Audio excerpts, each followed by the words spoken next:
Assalamualaikum warahmatullahi wabarakatuh. Nama saya Intan Diadri Palubi, NIM 2020090039, Prodi Ilmu Hukum 1, Universitas Sains Al-Quran. Di sini saya akan memenuhi tugas akhir semester makul Hukum Lingkungan, dosen pengampu Ibu Nila Amania, SHMH. Di sini saya akan menjelaskan tentang keterkaitan kebijakan pemerintah dengan perlindungan lingkungan hidup. Kebijakan pengelolaan lingkungan hidup di Indonesia dapat dibagi menjadi dua kategori besar, yaitu kebijakan pengelolaan sumber daya alam dan konservasi, serta kebijakan pengendalian pencemaran dan kerusakan lingkungan. Cakupan kebijakan ini terbagi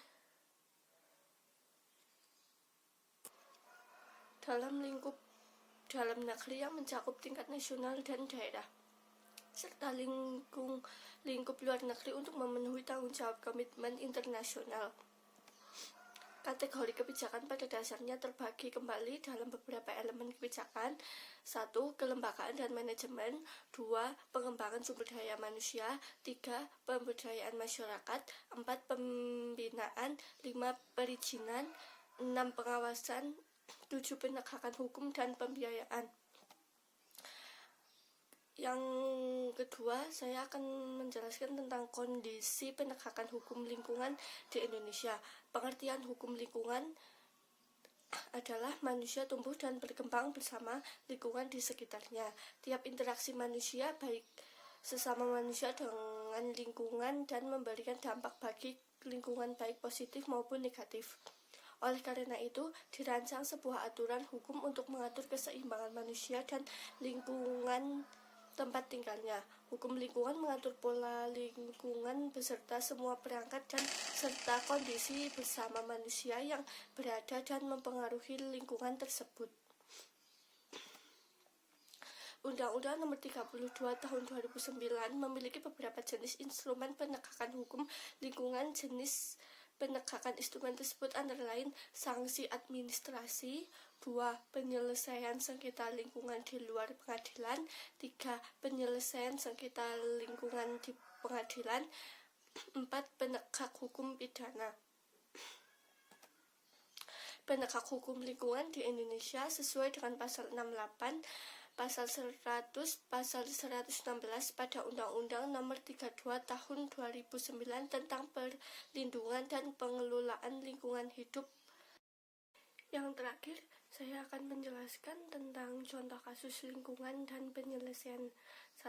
Pencemaran sungai. Untuk mengatasi permasalahan ini, tentu saja dibutuhkan kerjasama antara pihak pemerintah, masyarakat, serta pelaku-pelaku industri.